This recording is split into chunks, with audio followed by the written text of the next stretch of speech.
You're listening to the All Night Society, an actual play podcast brought to you by Queen's Court Games.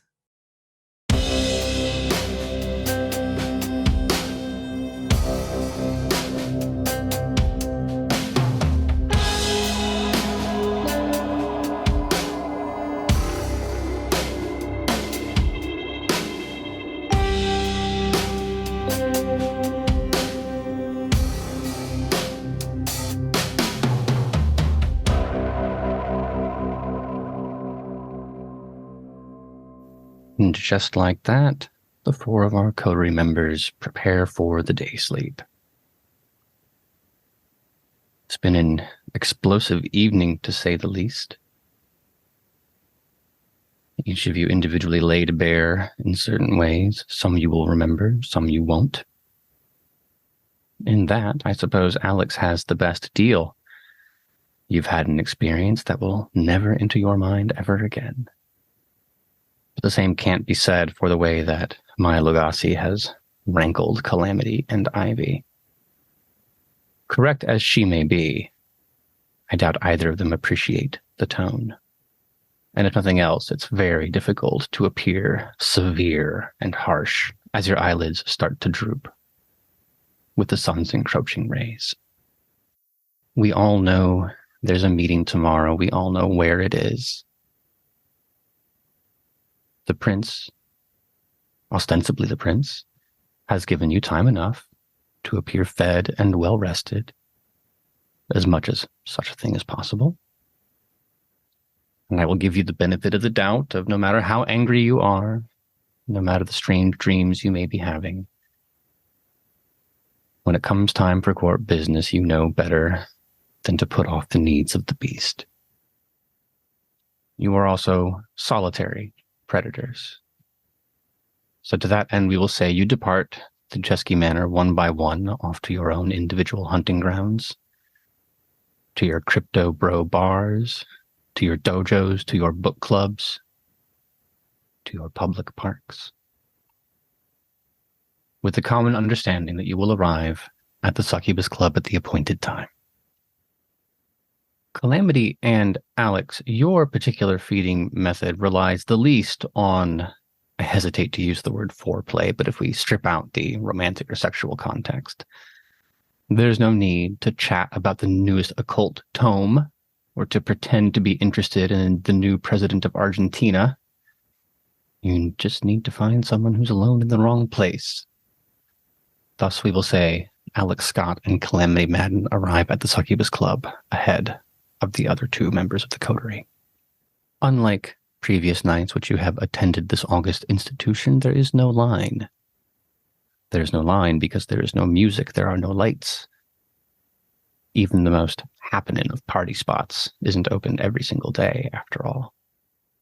It appears the Succubus Club has been reserved for your exclusive use this evening in a way that is ominous more than exciting. Well, if nothing else, I get to roll up in the car. There's the rumble of classic Detroit muscle. And I'll pull in and park and lean myself against the driver's side door to wait. Not only repaired of its damage, but freshly waxed in details, the interior is immaculate. There's a stain from like 1972 in the back seat that is gone. Is that a good thing or a bad thing? No, it's a good thing. I've been fighting with that for 3 decades. Well, then Calamity, with the driver's side window down, looking out towards the club, sees a familiar figure stalking down the street. There are not many things I know for sure about Alexander Scott, but among them, you're definitely the kind of guy who likes to walk shoulders up, chest out after a good feed. I'm feeling particularly confident, or maybe even just happy after a good feed from someone who is in their own confident element. It's kind of infectious, you know?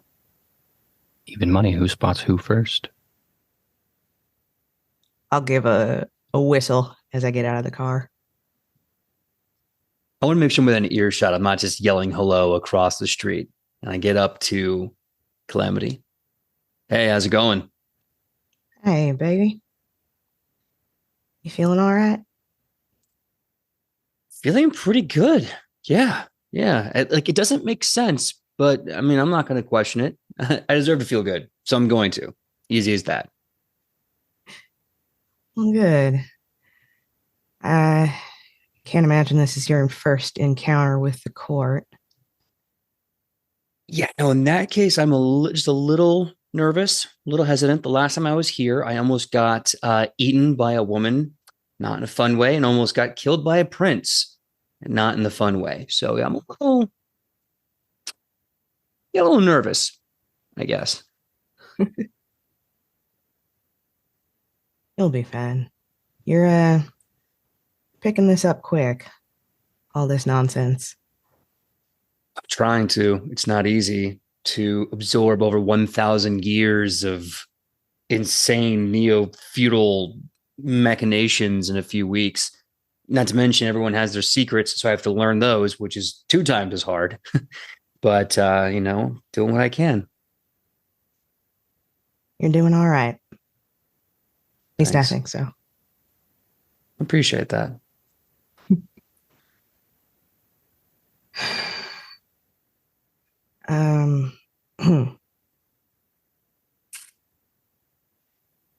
Suppose you can see the old girls back together. I'll sort of nudge the car. Yeah, she looks great. I mean, you really got the gunfire out of the upholstery. That's really impressive. Yeah, no, the burns are gone. And it's nice to have a windshield again. I can only imagine. I took a Stuber over. Relax. I went like 2 blocks down and got out and walked over here. And he was complaining about his squeaky rims or the brake pads on the rims. I can't even imagine having to take a Stuber that's got an entire front window missing. So windshield, that's what they're called.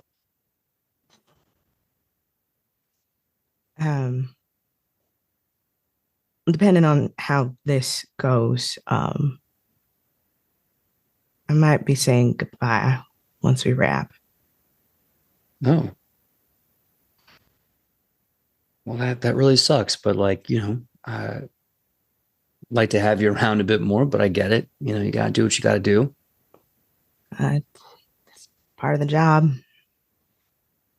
Another city has a lupine problem. That's where I gotta go. Do me a favor. Bigger bullets for the lupine, just bigger bullets. I think I did my best with these guns here, but I think they're not as big as a 50 caliber round. So I'll re-up before I get into the next fight. Don't you worry, Alex Scott. But it's been, I hesitate to say nice because, well, watching somebody I enjoyed fighting with go down into torpor was a little nerve-wracking. I won't lie to you. what I heard, I think I beat a new world record on torpor. I was gone for like what, a day, 2 days? 3 from what I hear. That's odd, Alex. Did they explain that to you? Oh, I want to say it was something condescending, like I was a good boy, so I got out of death jail and good behavior.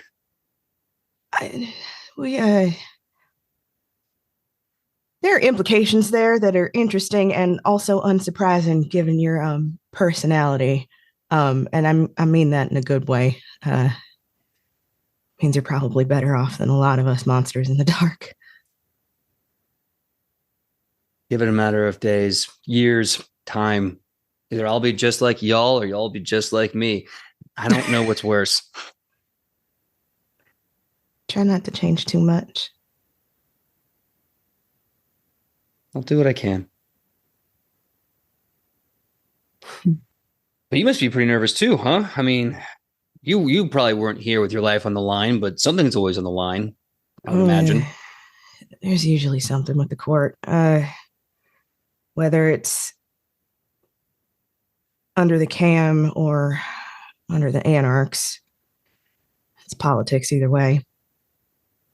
Unfortunately. Just, I don't know, tell the truth. That's all we can do. Shit, they already know what happened, so. I don't know if you know this about me, Cal, but I'm a terrible liar. So I'm just going to default to the truth because it makes the most sense. I've been told I have a glass face, so in that, we are evenly matched. I'll give him a bump with my shoulder. All my ramble to say, if I skip town after this, I think I'll miss you, but... Well, don't be gone too long. I mean, someone's got to join me in punching things instead of out talking and thinking them. I suppose I could always swing back through. That, of course, presumes you'll be allowed to return to the city after the proceedings that await for you inside. Oh, don't remind me, storyteller. Well, you can spend the next few moments deciding which would be worse, being trapped here or being exiled. At least you have that option. As our next arrival is stuck here, no matter what she decides would be better for her. Ivy LaRoux. Easy to see who's already arrived. Damn, that car looks good. I mean, your perspective was a little strained last time, but I mean, just like the hole in you is gone, the hole in the roof is gone, everything's coming back together. I don't know a lot about bodywork, admittedly, but this is a little Shelby GT of Theseus, I think. At what point does it stop being Calamity's car? But I'm not going to bring that up. I implore that you not. She seems to be having a polite conversation with Alex. That they are. Looking comfortable, smiling. I don't know why anybody has reason to smile right now, but I pull up, park behind Cal, hop out of the car. Just waiting on Maya, huh? Yes, How are you feeling now that you have your car back? relieved more than anything else. Yeah, I bet. It's been through a lot with me. Would you Yeah. believe it's not the first time the windshield's been blown out? Yes. Absolutely, yes. 100%. Yeah. Hopefully a different situation than the last time, but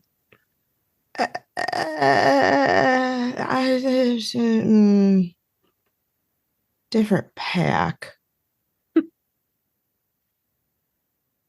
and no and I mime helicopter. No, that was a first and hopefully the last. Shit. Yeah. Fingers crossed anyway, huh? Well, as I was telling young Mr. Scott here, this, depending on how this goes, city might be in my rear view after our little meeting. But, I just wanted to thank you again, Ivy LaRoux. I know you didn't have much of a choice, but your efforts were commendable nonetheless. Ah, well, wouldn't have made it out of there alive without you. So, right back at you. And no offense, but if you're only here to deal with werewolves, I hope I never have to see you again. That is entirely fair. And I don't blame you. Bringing us then to one final arrival. Maya, do you notice when the person you've been feeding on has been microdosing Adderall for productivity purposes? For a long time, I didn't recognize what it was. but it's basically just baby meth, so... A roundabout way of getting back to the 80s. And there's perhaps an unusual amount of pep in your step as you approach the Succubus Club. The world always looks a little nicer after a good feeding. Especially considering the consequences when Maya's hunger gets too high. Well, we've avoided it so far. And so the coterie is reunited. Checking your watch about 6 minutes ahead of time. Hey, kids. Maya, evening. You're looking happier than when I last saw you. Peppy, I think is the word that I want to use for some reason. I wanted to avoid that word. Too late. I just had a great meal. Are you waiting outside for any specific reason, or can you not get into a club when it's not open? I mean, maybe we were being polite and waiting for you, so we could all go in and face the music together. Something, united front. Also, I don't think it's wise for us to go barging into this place unannounced. Probably a good idea to wait for security to let us in. Curious you should mention that, although it's not a bouncer who opens a side door.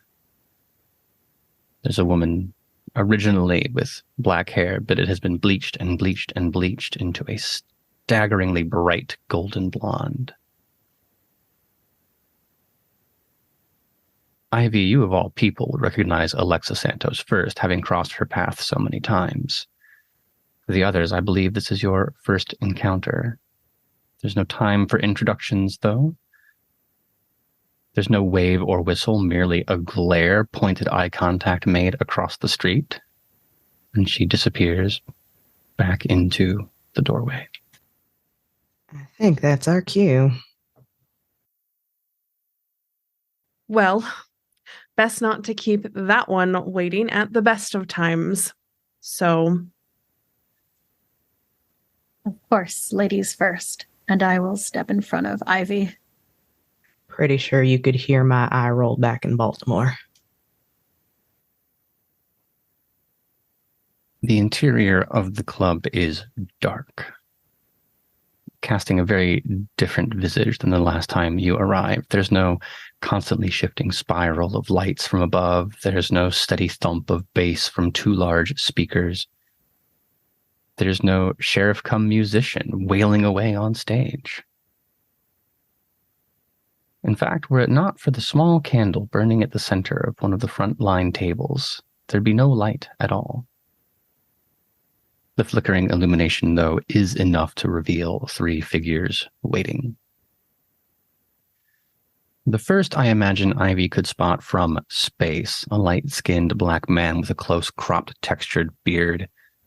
Eyes of two different colors, staring off into knows what. And even were it not for his figure, the cane, polished oak, with a silver cap that has come to represent his symbol of office, Abraham DuSable is hard to miss. The next, Maya, perhaps the most familiar with. A petite woman with a volume of black hair atop her head, golden skin, wrapped in a black dress. And rounding out the pair, someone you would never expect to see in public, matched with present company. An elderly man. White, bald, round glasses, perched precariously atop his nose. The Seneschal, Alan Sovereign. As the heavy metal door shuts beside you, the sound echoes through the room. Alexa nowhere to be seen, but three pairs of eyes cutting across an empty dance floor. Nevertheless, Mr. Sovereign rises and beckons you forward with a single hand. Please, join us, gesturing to the correct number of empty chairs. I take a seat in the center of the four chairs. I don't want to put Alex in a position to have to take the brunt of this because he's so new, and either Calamity or Maya can take the one next to me, but All things being equal, I would expect Maya to sit next to her Primogen. I would expect Ivy to leave as much space as possible between her and the Tremere Regent. I would prefer to stand if I could, but if I look to be invited to sit near Sierra, I might as well take that power instead. Invited, I don't think, is the correct verb, considering the level of command in Mr. Sovereign's voice. Leave me this comfort, at least.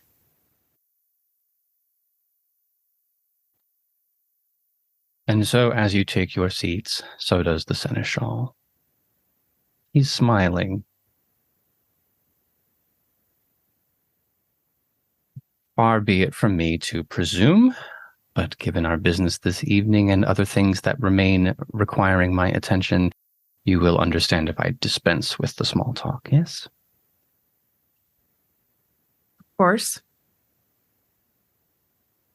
I take it everyone seated here currently understands why we've gathered, the business that needs tended to. Yes, sir.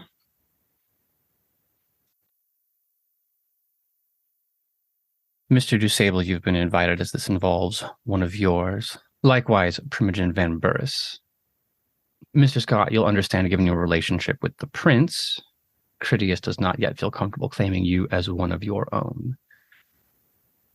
As the prince's representative, I shall serve as yours in these proceedings. Okay. I say, feeling my thumb go up for whatever reason. I just reach over and put my hand on his thumb and pull it down so his hands are neatly in his lap. You stand accused of the murder of Jason Newberry. There's no need to go over the details fresh as they are in your mind. And while you are, of course, free to deny them, the fact that we know so quickly and you have been summoned here suggests it would not be wise to do so.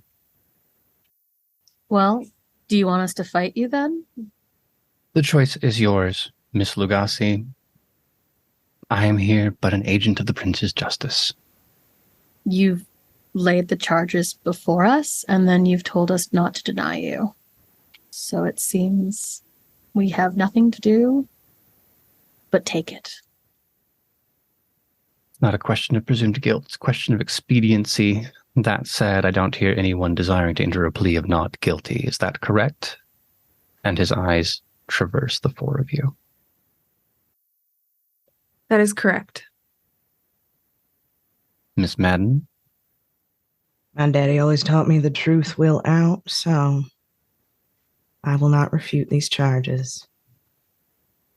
Mr. Scott?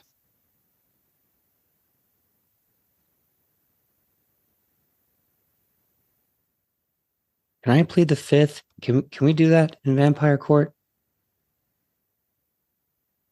Mr. Scott, this isn't a court like any you have ever understood before. I'm sure we would all understand, and he exchanges a glance between Dusable and Sierra. If you wish to plead ignorance, I will. Yes, I would like to give a plea of ignorance at this time, Your Honor. Sir. and Miss Lugasi. I cast a look at Sierra briefly. She is stone. Whatever is lurking behind those eyes, she has no intention of sharing with you. All right, then. Guilty. Regent, Primogen, anything to interject on your clan's behalf? Dusable, only now choosing to make eye contact with anyone, looks to Sovereign. No, Seneschal. Sierra merely shakes her head.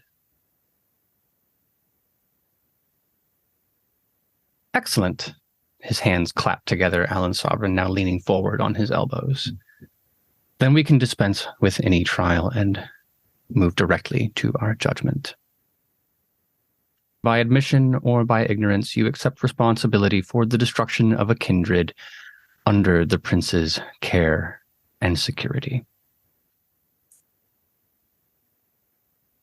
Before we weigh the punishment required by such an act, we shall, of course, be open to hearing of any extenuating circumstances. Do you care to explain why you saw fit to undermine the prince's authority in this city, to take justice into your own hands?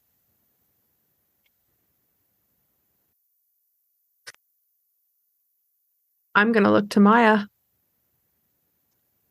So am I.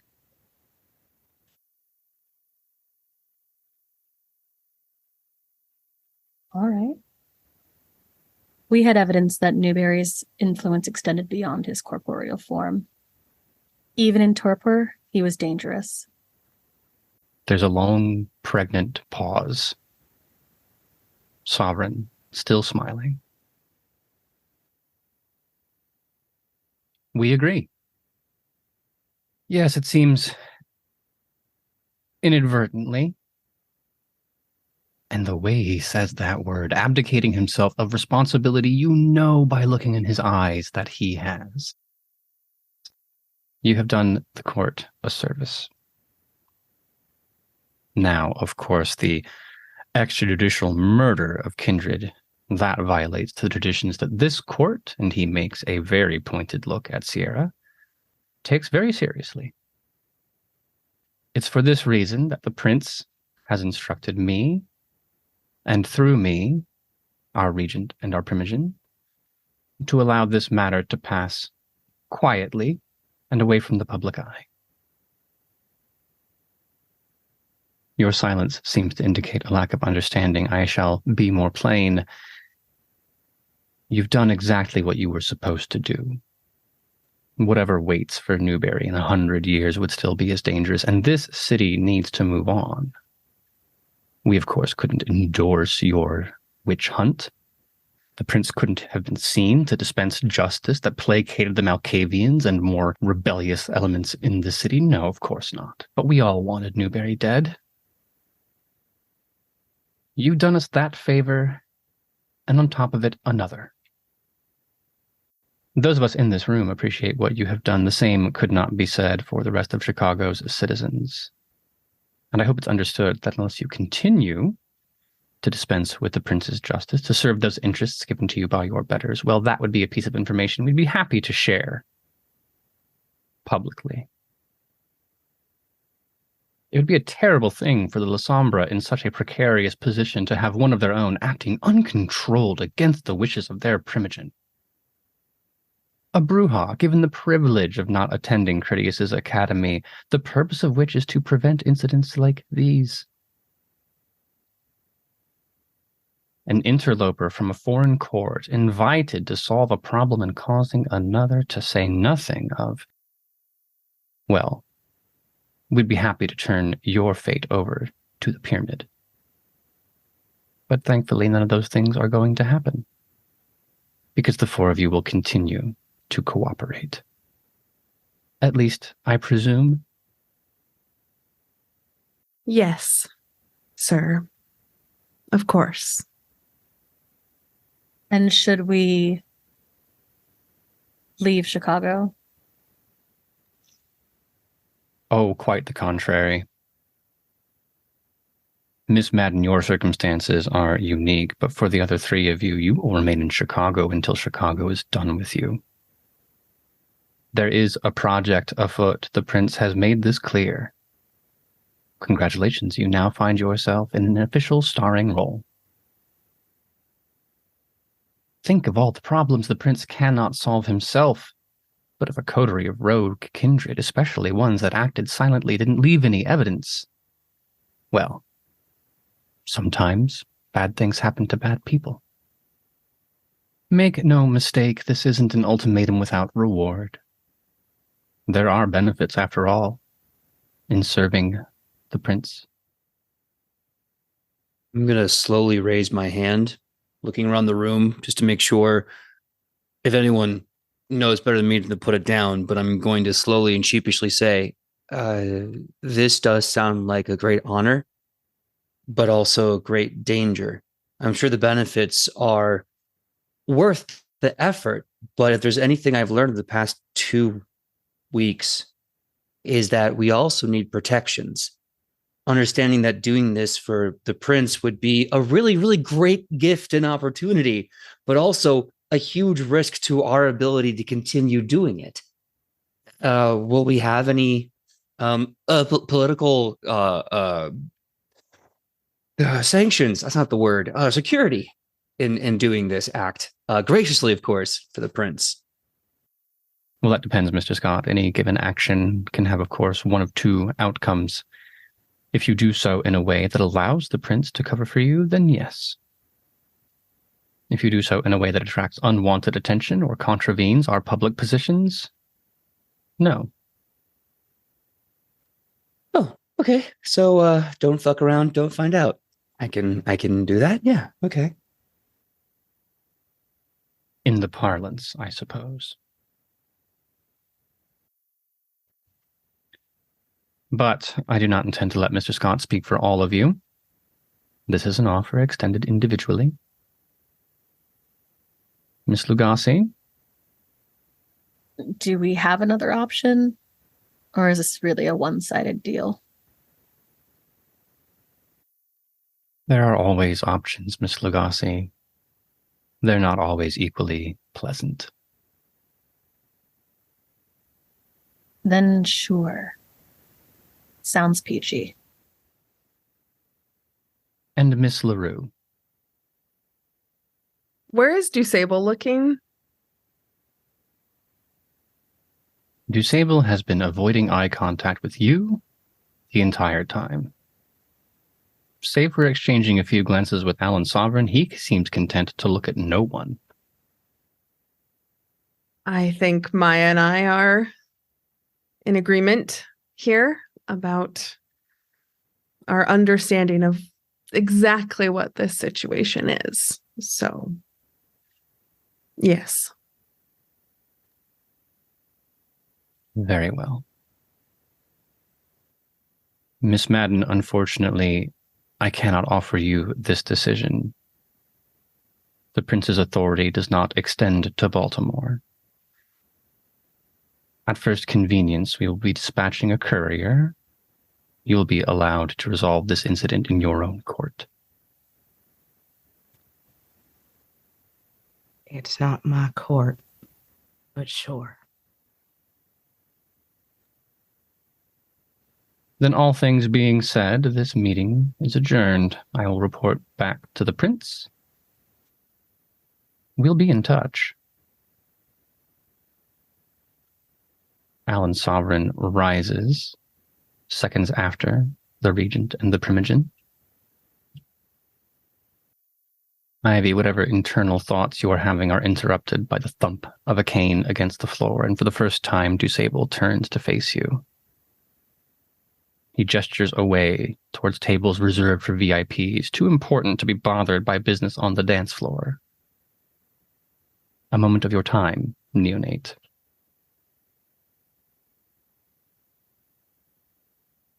I nod, rising from my seat, and head towards the tables. As Ivy makes her move, Maya, you feel a hand on your shoulder. I give you spatial awareness enough to realize who it belongs to. Let's go have a chat, shall we? Of course, Sierra. Sovereign adjusts his tie as Regent, Primogen, and coterie mates depart. He looks to Alex. Mr. Scott, thank you for your evening. You are dismissed. Miss Madden? And Sovereign reaches into the pocket of a disgustingly expensive suit to withdraw an envelope. Even in the low light, you can tell the paper, it's thick and expensive, sealed with wax. He places it on the table and slides it in your direction.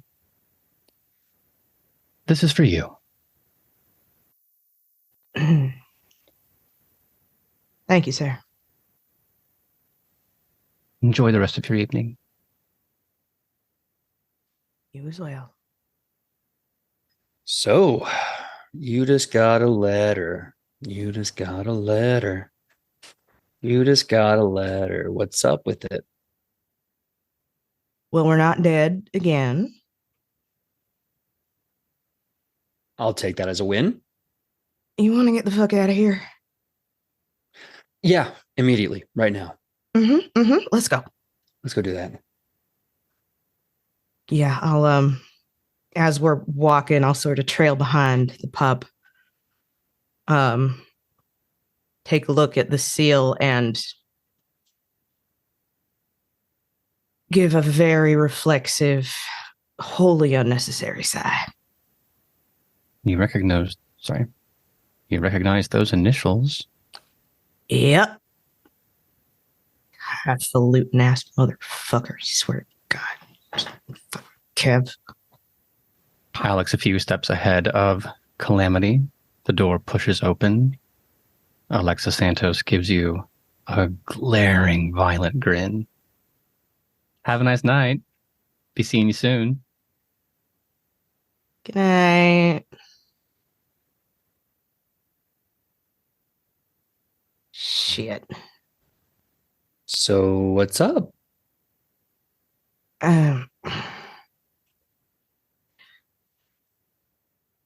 As much as I would enjoy another night in your company, Alex Scott, I have personal business to attend to. I'm gonna leave you to your own devices. You gonna be all right? I think I'm going to be okay so long as I don't touch anything. So I'm going to go wait somewhere, and I guess I'll leave you to your own devices. Keep your hands in your pockets. You know, it's funny. Growing up, my mother told me never to do that. But I think at this point, as an adult, it's best to keep my hands in my pockets now. Yeah. I would usually tell you to listen to your mama, but in this case, I think we could make the exception. Yeah. Oh my God, I just had the epiphany. She's going to die and I'm going to still be looking 30. Oh, that's dark. Oh, honey. Oh, baby. Oh, honey. I'm going to go baby. deal with this little crisis on my own. You got one of your own, it looks like, with that fancy pants letter. So I'm just going to let you have that. I will chuckle. And then I will lean in and give Alex Scott a peck on the cheek. I'll see you later, Pop. Yeah. Yeah. Yeah. I'll see you. I'll see you next time. All right. Bye-bye.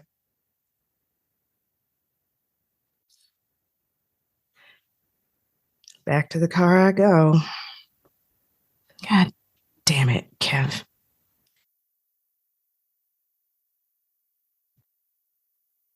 Inside. Well, Miss LaRoux. What an interesting set of circumstances you seem to have embroiled yourself in. Yes, Regent. Indeed. Oh, come now. There's no need to be sullen. You are a Tremere. There is no greater honor than to do that which you have been instructed to do. Yes, of course. Ublosatha spoke highly of your conduct. The only one who managed to keep their head on their shoulders. It is what I'm best at. Indeed. And exemplary performance deserves exemplary rewards. How have you been enjoying the Duchesky Manor so far? I like it very much. The ample room in the basement to practice rituals. The Duchesky are there to tend to anything that I might need. The library is wonderful. Indeed, although no doubt you have lamented being unable to enjoy the full fruits of its labors. As I recall, you've also managed to follow instructions about staying out of certain cabinets, staying away from certain books. Well, of course, as I may be the one in charge of the manor, but I know who the Duchesky ultimately report to. I wouldn't dare step beyond my bounds. And that is what makes you worthy of our clan. I've spoken to the Lord of North America. I have received their assent, of course, keeping details private as they need to be. And you've been given the blessing of House Tremere to pursue the fullness of the Duchesky Manor's possibilities. This with the understanding you will use them to continue to pursue the goals of this court. But you also wouldn't be a good Tremere were you not engaging in a little bit of side research for your own benefit now, would you? Of course, Regent. House before sect. Of course. The pyramid is in a precarious order, Miss LaRoux. You understand that better than most. In the decades to follow, we will need strong and talented minds to fill those ranks. I understand you've interpreted our relationship as adversarial, and it is now, perhaps, that I can inform you of why.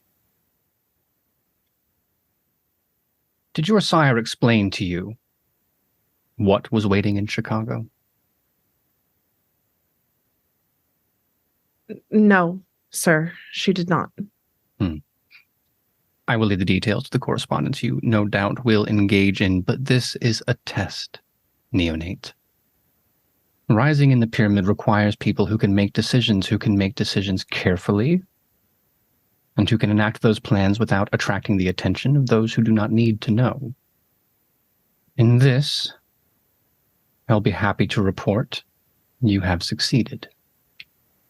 If I am harsh on you, Miss LaRoux, it is because the finest steel can only be forged in the hottest of fires.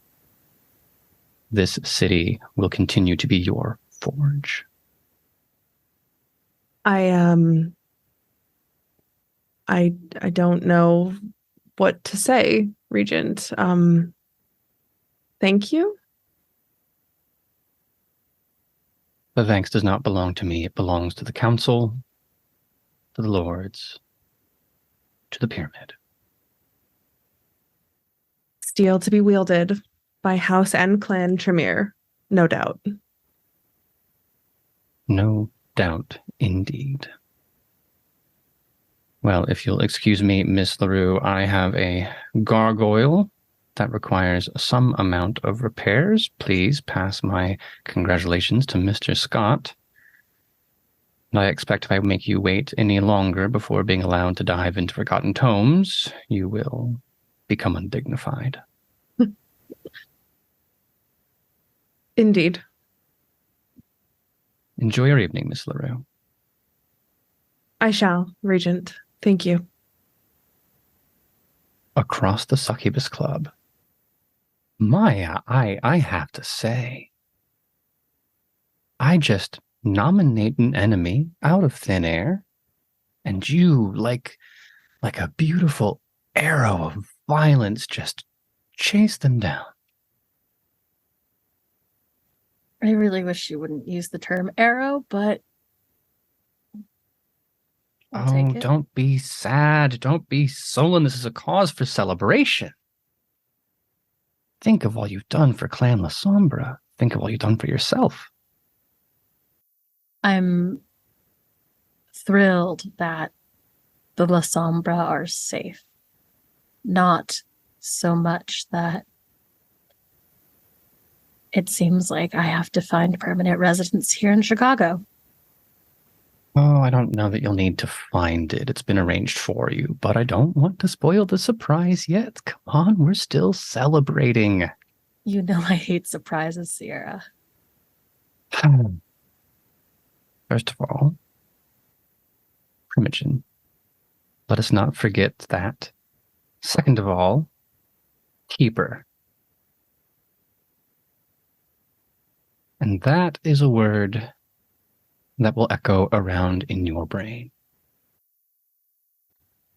There are many, many, many La Sombra, the most capable of which find themselves inducted or force their way into the society known as the Amici Noctis, the secret hand that guided the Sabbat, that now guides the La Sombra, that intends to guide the Camarilla. You have suspected Sierra being a member of such. In fact, twice now, senior members of your clan have whispered about it. But Keeper is a word that refers to someone's senior in that organization.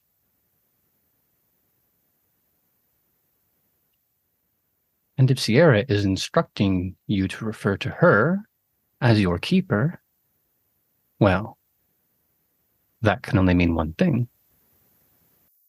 It's hard not to smile a little. Please, please gloat. You've earned it.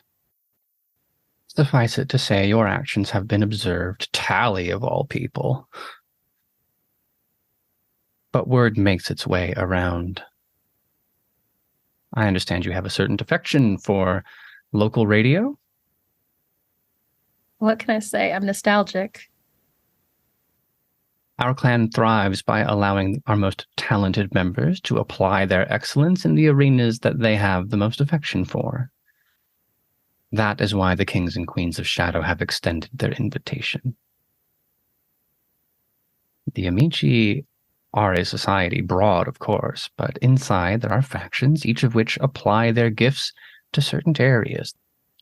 The kings and queens of Shadow, though, find their bread and butter amongst mortal institutions, to exert influence, to gather resources, and in general to steer the mortal population in directions they find beneficial. Well, hopefully we can prove that this is a good investment. Oh, hopefully indeed. If it proves to be an unwise investment, well, it's only fit to cull that from the portfolio, if you understand. Absolutely. Don't embarrass us, Maya. Don't embarrass me. I wouldn't dream of it. It's a shame. Were we still amongst the Black Hand, this would have been the part where I make you drink my blood, but alas, the Camarilla. I think I've had enough of that for a while. Well then, I'm sorry there's no membership pin, there's no badge, there's no certificate, secret societies being what they are. I think I can remember without a shiny new trinket to go with it. You can remember, and everyone who needs to know will already know. If I may be a little forward about something. Please. Do you know how complete the story of what happened is? I know what I've been told by the prince and his representatives. May I know what that was? Maya, I'm a Primogen of the court of Chicago. You're asking me to betray the prince's confidence. No, absolutely.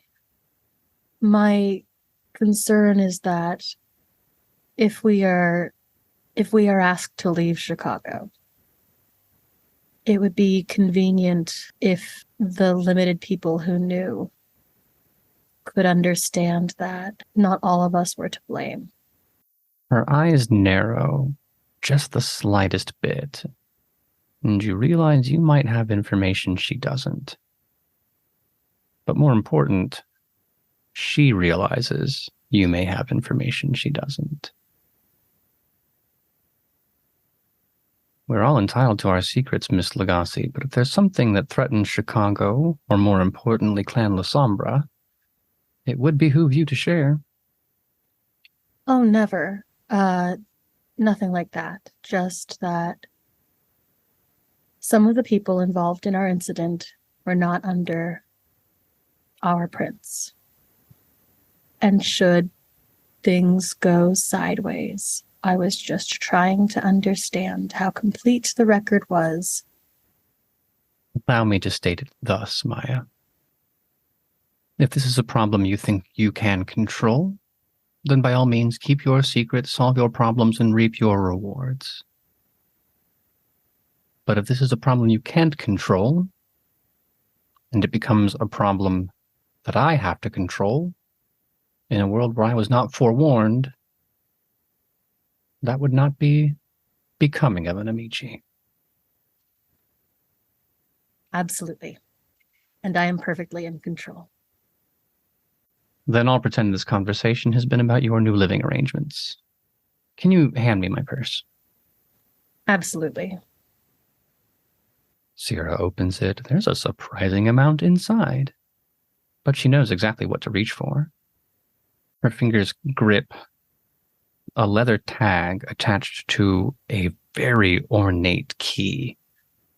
The kind of thing someone plucks off the wall in a hotel in a Stephen King novel. You recognize the logo stamped into the leather. Recent events have given us reason to renovate the 45th floor. More spacious, I imagine, than you're used to. But plenty of room for that which you will soon find yourself getting up to. For once, I think I'm speechless, storyteller. Well, then that will be Sierra's reward. We did what we could to move your things. I'm certain you have decoration to attend to. Furniture to buy. It looks awfully empty. Well, I guess I'll have to get started then. Excellent. I never got around to replacing my assistant. Is this a statement or a request? If you have any resumes you'd like to pass along, I'll take a look. I'm sure such a thing can be arranged. Thank you for that.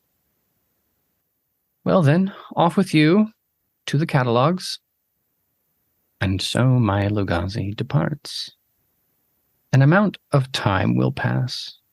Alex and Maya and Ivy left to their own celebrations, the giddy little dance you'll do once you're out of eyesight, once you're sequestered away from the seneschals and the Primogen and your coterie members. But there's one more thing that requires attending to. Eventually, Cal, you will have to open the envelope. Are you sure? I've said it once before tonight. There are always options. Son of a bitch. I'll pop the wax seal. Open the goddamn envelope. The text is handwritten in a familiar scrawl. Fucking course it is. We need to talk. You know the place? There's another long, reflexive, wholly unnecessary sigh. Do I technically have to call him Prince if there's no one else around to hear? I don't think the rules have a role for brass balls, but that's a decision you can make in about 15 minutes. He's been putting up with me for 20 odd years at this point. He knows what to expect. Well, Calamity, it's all fun and games until you get a message from the prince. Not just any prince. The prince of the crown jewel of the North American Camarilla. And it's Kevin Jackson's neighborhood as you cross the bridge from Goose Island to the sprawling few blocks of Cabrini Green. A lot has changed since the last time you were in this part of town. A lot about the vampire who waits for you on that bench. A lot about the skyline that surrounds him. What's going through your mind?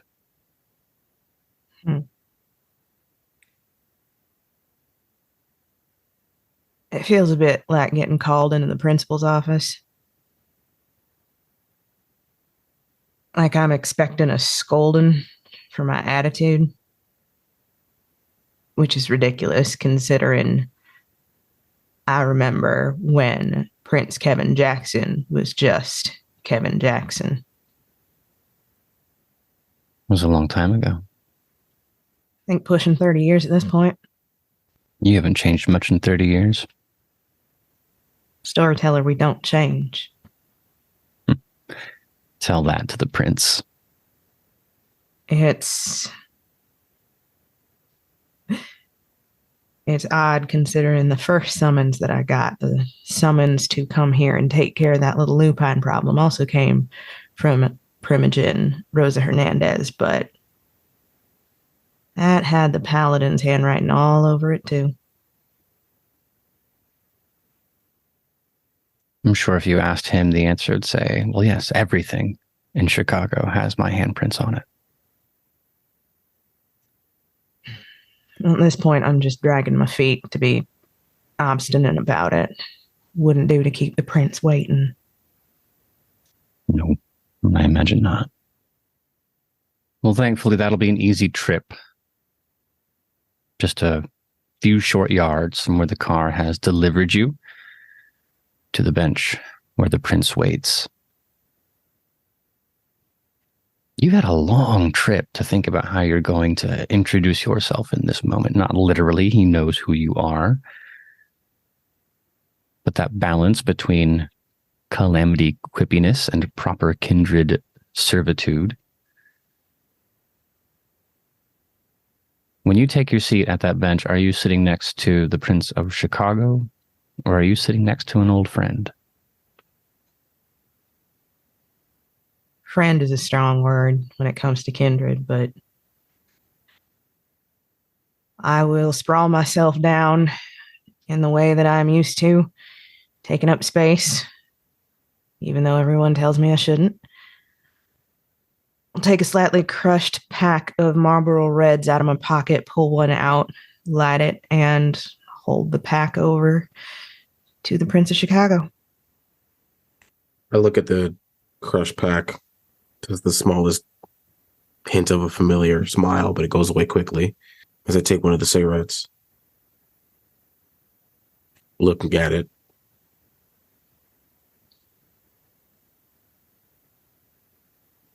You have to find a way to put these in better condition if you're going to offer them to people. What? It's my last pack. What? You got a problem? You know what? Do you want the cigarette or not? I'll take it. Fine. I will reach over and light it for him. Been a long time since we've been out here. What happened to our fucking building? 30 block. It's right there. The 90s. Daily realized you couldn't just hide all the poverty in a few square blocks on the north side. So it's all mixed development, privatization, block grants now.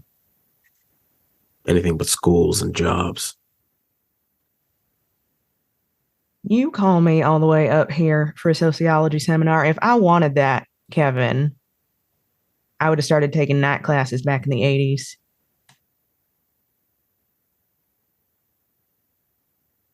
No, you're right. You are. You're right. I didn't come here to teach. Not today. Cancel your travel plans. You're needed here.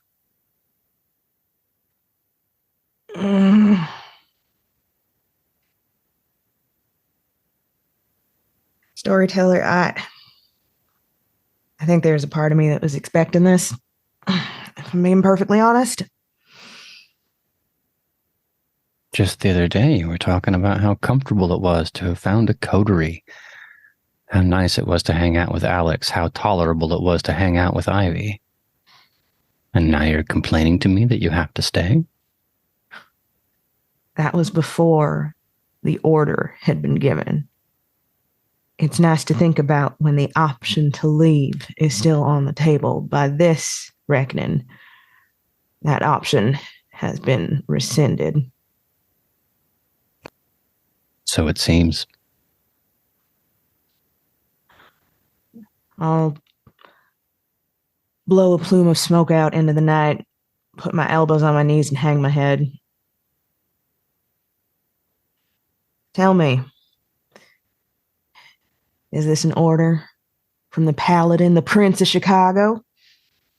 Or is this a favor for Kevin? There's a moment of silence. Think it might be consideration. Like, I'm trying to find the right words, but it's quickly replaced by a quick drag and a full blowout of smoke. Both. Shit. The SIs, they're poking their heads around here. They have it in their heads that the Tremere are the biggest players in our little world. expecting to find Dracula, or Nosferatu, or Vincent Price or some shit.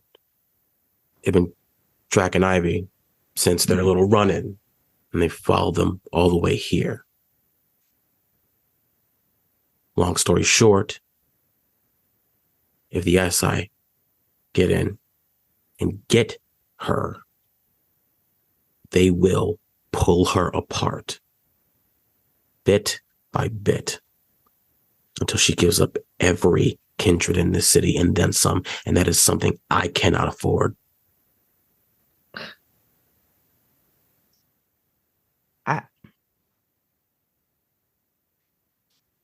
If I didn't know any better, it sounded like you were putting me on babysitting duty. Is that why? Is that why you need me to stay? So I can babysit some spoiled little white girl? We've been cleaning up white people's messes for, 200 years? What's 200 more? We.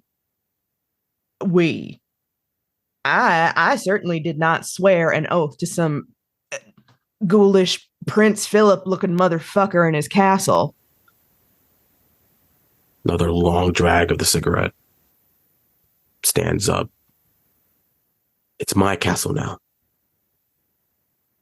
And unlike some of us, I can't run away from my obligations. You're a real sumbitch, you know that? A son of a bitch who's a leader now. Been a leader for a very long time. You know this. Had to watch many people's back, my family's back, from all kinds of shit. Without the people in my life, I'm a leader with nothing. Can't be a leader who leads nothing. Gotta have someone to watch my back, always. And I'll watch theirs, always. You leaned on Shell for how long? Now he's gone. No one watching your back. How much longer do you think you can do that before it catches up with you? I don't say anything. It's another drag on the cigarette, though.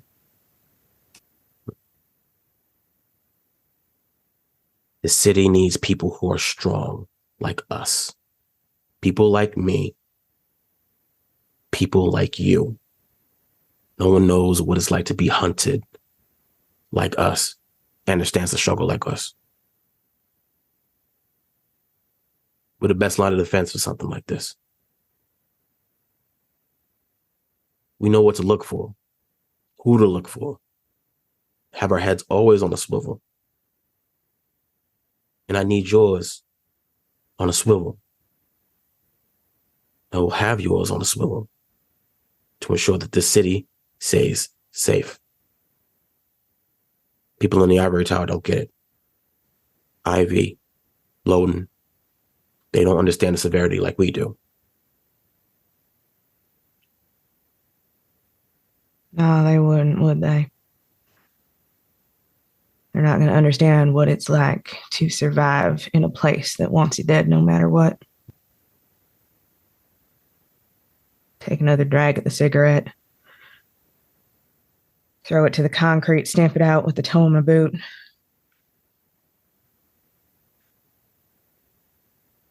I just have a question for you, Kev. What is it, Cal?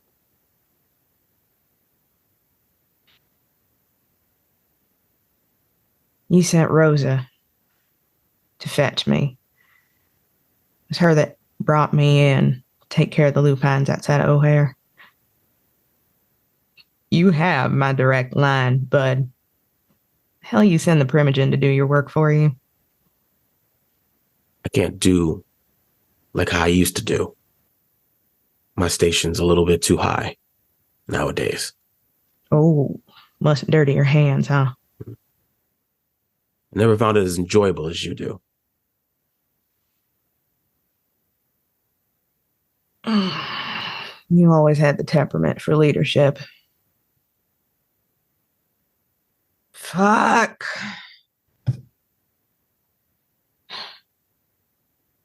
What are we up against? Take one last drag. Drop it. Stamp it out. what we've been up against since crossing on those goddamn boats. Whole damn federal government. I hand over the file. I'll stare at it. Mm. Don't act like I'm dragging you through the mud here. Mm. Nothing you can't handle. God damn it, son of a bitch. I'm gonna open the goddamn folder. Gonna open the folder and wish you hadn't. A lot of the information won't make sense. You've never really been trained in how to read an operation order, the acronyms, the code words. But you know the FBI seal when you see it. You know the Special Activities Division seal when you see it. You had enough of a conversation with Rosa. Hell, you had enough of a conversation with Flyboy to know what it means. The weight of that paper in your hand, explaining how there's an infestation of radical terrorists in the city of Chicago. A financial crime, rings of murder, a threat to the American people unlike anything seen in the War on Terror. And a signature from the highest levels of government, commanding all its great machinery to find that infestation and burn it out. God almighty. I wouldn't have given you this assignment if I didn't think you could handle it. I know that's supposed to be flattering.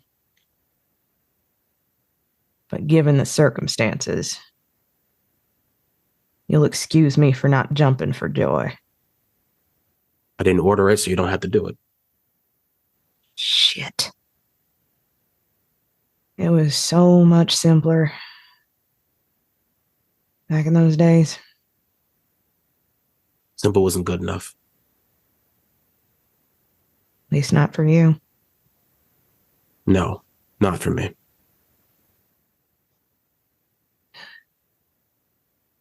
I will let out a completely unnecessary sigh. It's remarkable what the body will remember, even after all this time being dead. Push my hands through my hair and come to stand. Clap the Prince of Chicago on the shoulder. Is there anything else that I need to know? No.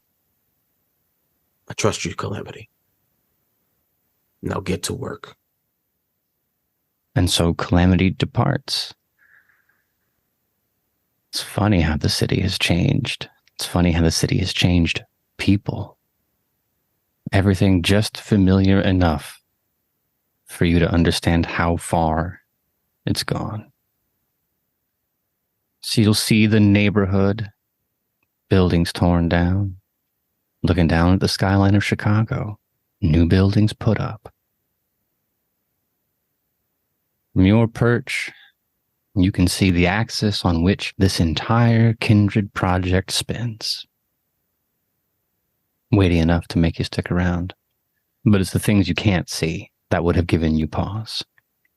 You can't see the convoys of black SUVs driving in from Gary. You can't see the military trucks driving up from the south of Illinois. You can't see the drones, the helicopters. You can't see the dozens of federal offices here and across the country buzzing with activity in the little basements where the Second Inquisition hides. It is only a matter of time, Calamity, before the entire structure of Chicago has to face that. From the prince at the top to you at the bottom and everyone in between. It's going to be ugly. It's going to be violent. You weren't here in 93, but you were here soon enough after to see all the bodies piled up.